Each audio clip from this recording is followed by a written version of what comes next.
Good morning. We are going to call to order the recommending committee for June 17th, 2024.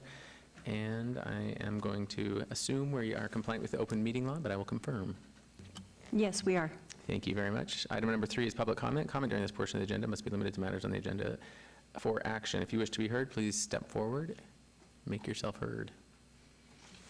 Hearing and seeing none, we'll move on to item number 4 for possible action to approve the final minutes by reference to the June 3rd, 2024 recommending committee meeting. I'll entertain a motion. Move to approve. There's a motion. Please vote and post. And while that's posting, Councilwoman Seaman mentioned that she would not be able to attend today, so she is excused. Moving on to that motion passes. Moving on to item number 5, bill number 2023-28. This is an abeyance item for possible action amends LVMC Title VI to add a new chapter pertaining to the licensing and regulation of sidewalk vendors as authorized and directed by state law. This was sponsored by Councilwoman Olivia Diaz, but I believe the sponsorship has moved to our Director of Community Development, which is Seth Floyd, and I'll turn it over to him. Yes, that's correct, Mr. Chairman. That is now going to be a staff-sponsored ordinance. Thank you. And I will. Yeah, Mr. Chairman, we can either the city attorney can make a comment, or we can go ahead and give our presentation this morning, whatever you prefer. Why don't we start, since we've got that ready to go? So I'll turn this over to Darcy Adele-by-Hurd, our business licensing manager. Thank you. Good morning, Mayor Pro Tem and Council. So yes, the original draft, Darcy Adele-by-Hurd, business licensing manager for the record. The original draft went out for business impact last fall from October 4th to November 2nd, and then, like you said, was previously sponsored by Councilwoman Diaz. As of today, the bill is now being sponsored by Community Development Director Seth Floyd. However, it has been obeyed at various recommending committee meetings since December of 2023, while we've waited to see what the other jurisdictions were bringing forward. Since then, we've put forward a we are trying to put forward a proposed amendment, which is going to mirror more of what Clark County has adopted. They are the only jurisdiction so far to adopt a sidewalk vending bill. Henderson has their business impact solicitation that I believe closed last week, and North Las Vegas just did a meeting last Thursday to put out their draft. So our new proposal is going to have the language that we had put out back in October, but it's also going to reduce the distance separations from schools, community centers, and pools from 1,000 feet to 500 feet. It adds 150-foot distance separation from the vehicle entrances from any fire station, police department, hospital, or any other emergency response structure or path. It adds 150-foot distance separation from another sidewalk vendor. It removes the allowance of merchandise, restricting it to just food and beverage only. Adds the verbiage to restrict vending in one place for non-stationary vendors to no more than 30 minutes. Adds the verbiage regarding trash collection within a 10-foot radius and to clean up and remove spills and drips, as well as to collect and dispose of any grease or waste oil. It adds a maximum size for the conveyance of 25 square feet, and it adds the liability insurance requirement of the $250,000 death or bodily injury, $500 for one person, $500,000 death and liability for 2 or more people, and the $50,000 injury or destruction of property. That brings us more in line with what Clark County proposed. But in order to do this, it will change our timeline, and we will have to open this back up for business impact solicitation. The new timeline would then open that up, the business impact solicitation today through July 18th, bringing this back to recommending in August, which should be August 5th, and then a second reading on August 7th, and then a possible adoption on August 21st. Thank you very much. Mr. Steed, did you want to add anything? No, that was flawless. It was flawless. So just by way of, for the public record, so we've heard this before. We had the health district present on this. The staff has been working with the senator who initiated the bill. And I think consistently from both the recommending committee and other council members, we've said we want to be as consistent as we can with the other jurisdictions. And so with the other jurisdictions passing their their language. We're cleaning ours up so that we're consistent with them, and that's been the request, I think, of the senator, as well as the vendors that this impacts, as well as the Metropolitan Police Department. That's my recollection. Is that true? Yes, sir, that is correct. Okay, so we're looking to obey this until To the August 5th recommending committee. to the August 5th recommending committee. Okay, so I'm going to, unless there's a question up here? I got one. Okay, got a question, and I think I have to open up to the public, too. Yep. Thank you, Mr. Chair. One significant question to me, if you could repeat, and I'm not sure if you mentioned it, you went real fast, the distance separation between the food vendor and a brick and mortar restaurant, one more time. So that was already in our original draft, so we have that, if there's already a restaurant food establishment, it's 150 feet from their primary entrance while they are operating.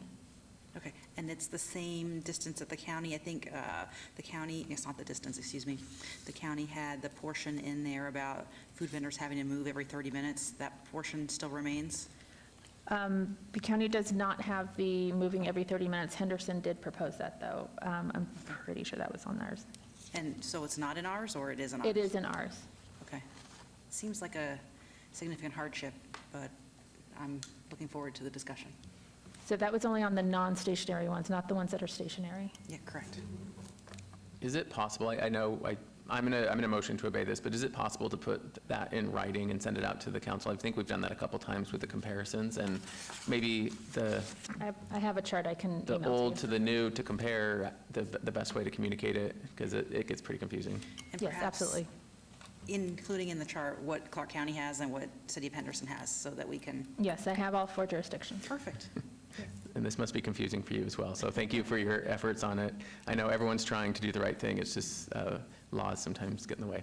Okay. Okay, so I'm going to move to obey this item. And I apologize. Anybody would like to speak on this from the public? Thank you for the reminder. And hearing and seeing none, I will close public comment and move to obey this item until the August 5th recommending committee meeting. Please vote and post. That passes. We will hear it next on August 5th, and in between, we'll do a business impact statement and get more information back. Moving on to item number 6, Bill number 2024-17 for possible action amends LVMC 19.12.070 to adjust the minimum lot size requirement for the use individual care group home. This is sponsored by Councilwoman Olivia Diaz and Councilwoman Nancy Bruni. And I am going to turn this over to Mr. Floyd. Thank you, Mr. Chairman. Seth Floyd for the record. Yeah, this one is pretty straightforward. It does essentially one thing and one thing only, and that is it amends our zoning code where currently if you have between 7 and 12 children, there is a non-waivable minimum lot size requirement of 6,500 square feet. This would allow a waiver from that 6,500 square foot lot size requirement. And the backstory here is that the state is looking to provide additional opportunities for childcare. And one of the ways to do this is to provide in-home care in more places. And in order to do that, there was a request that we loosen up this, or at least allow a waiver to loosen up the non-waivable minimum lot size requirement for up to 12 children. So that is what this bill does, and I'm happy to answer any questions. No questions for me? Any questions? This is a public hearing. Anybody would like to comment? And hearing and seeing none, I will entertain a motion.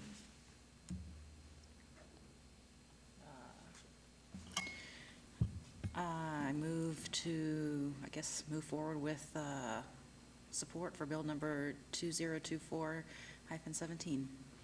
Please vote and post. That item passes, and this bill will be eligible for adoption at the City Council meeting of July 17th, 2024. Moving on to item number 7, bill number 2024-18 for possible action amends LVMC 9.16.030 to adjust the hours during which construction noise is deemed to be prohibited noise disturbance. This is proposed by Mr. Floyd, the Director of Community Development. You've been very busy coming up with new laws. Significant. We're very proud of all the work that we do, and the legislature likes to give us things to work on, so we appreciate that. So this bill, thank you, Mr. Seth Floyd for the record. This bill would amend the hours of operation during which construction noise is allowed. We do have a proposed First Amendment, and I'll turn that over to the city attorney to go over what that is, but in a nutshell, the first version of the bill that we proposed was not perfectly aligned with the text of AB 189 from the last legislative session. After further discussion internally as this bill was working its way through, we are now aligning it more closely, in fact, I think directly with the language in the state law, specifically including the declarant-controlled community language that the state put into the bill that we left out of our version. We are now going to put that in. So what does that mean? That means there are certain types of communities where the construction start times that have been amended, which is 5 a.m. From starting in September, would apply only to HOA communities that have not yet been turned over to the control of the HOA. That's presumably a very small number. So typically, and I may have Peter jump in here, a little more experience with this than me, but when you have larger master plan communities, before it hits a certain number of units, it's actually controlled by the developer, and then it transfers over. The state created a definition for that called a declarant-controlled community, which we did not have in our original bill. So this would add that language. And with that, I can turn it over to Val to go over that First Amendment for you, which we would ask that you support.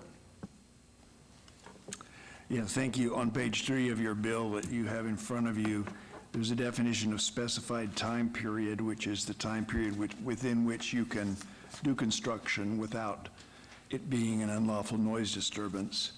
And as Mr. Floyd indicated, that was set up originally just to amend from the months April through September. You could start at 5 a.m. instead of 7 a.m. What I've done in the proposed First Amendment is redefine specified time period and say that within a declarant-controlled common interest community, it's from 5 a.m. to 6 p.m. April through September, 7 a.m. to 6 p.m. October through March. And in a residential district other than within a declarant-controlled community, regardless of the time of the year, it's 7 a.m. to 6 p.m. And then I had to provide a definition as well of declarant-controlled common interest community, and for that I just refer to state law. Recommend approval. Can I ask a question or request? Maybe the request first is if there are going to be amendments, is it possible to get it to us before, so we're not hearing it for the first time? Like maybe over the weekend would have been fine, just because it's hard to comprehend stuff. Yes, I wasn't sure that they were going to ask for this amendment, or I would have provided it. So. Okay. I can comprehend it, it's just hard to do it on the spot. Declarant community it takes me a minute to understand what that is. Right, so this is Steve Ford, Deputy City Manager, for the record. We had some internal discussion about this morning, which is why you didn't get it ahead of time. And then just right before this meeting, I met with Mr. Floyd and Mr. Steed to discuss it, and we decided to go ahead with that due to some concerns we had internally. Okay. So, which is the reason you did not get it ahead of time. Okay. And then the question would be is, just so I understand the process, so when we issue a permit to somebody to do work, then this law would be associated with their permit, so they understand what the time of construction is allowed? Is that how it gets applied? Again, Steve Ford, Deputy City Manager, that is correct within that declarant, the definition that Mr. Steed read earlier. It's only for those communities. Okay. And I believe there's exception for emergency services as well, if there's an emergency of some type. Okay. And Mr. Chairman, Seth Floyd for the record, if this helps, this particular bill, when state law changed last session, it prescribed what we were allowed to do. And so I don't know that we have a whole lot of leeway unless we want to be more restrictive, but this will at least bring us consistently in line with what AB 189 requires of us with all the definitions that Mr. Steed read. Yeah, and the councilwoman was saying is accurate. A lot of this is cleanup language to make us compliant with the state law. Any questions up here? None. This is a public meeting. If anybody would like to comment, this is your time to do so. Hearing and seeing none, I'll entertain a motion. Move to approve item number 7. We have a motion. Please vote. Oh, with the First Amendment. Thank you. Thank you, Val. There's a motion to approve the bill with the First Amendment, and that has passed. This will be eligible for adoption at the City Council meeting of July 17th, 2024. Moving on to item number 8, Bill number 2024-19 for possible action, amends various provisions of the Unified Development Code, LVMC Title 19, to establish provisions pertaining to residential tiny houses in accordance with state law, proposed by Director Seth T. Floyd. Good morning, Mayor Pro Tem Peter Lowenstein for the record. So the bill before you addresses two Senate bills that passed in the legislation, SB 150 in 2021 and SB 40 in 2023. Respectively, one was to address tiny homes. So to do so, we've added a definition in line with the building code for a tiny house, and also addressed tiny house parks and where they can be.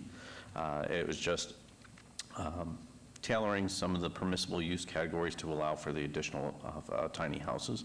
And then for SB 40, this is specific to mobile homes. It adjusted the size of the mobile homes down from 1,200 square feet to 400 square feet, in line with the tiny homes provision in the previous Senate bill. And now our code reflects that throughout. So additional cleanup language to make us compliant with state law. Yes, sir. Thank you very much. I appreciate it. Any questions up here? We're a little late. This is a public meeting. Anybody would like to comment? Hearing and seeing none, I'll entertain a motion. Move to approve item number 8.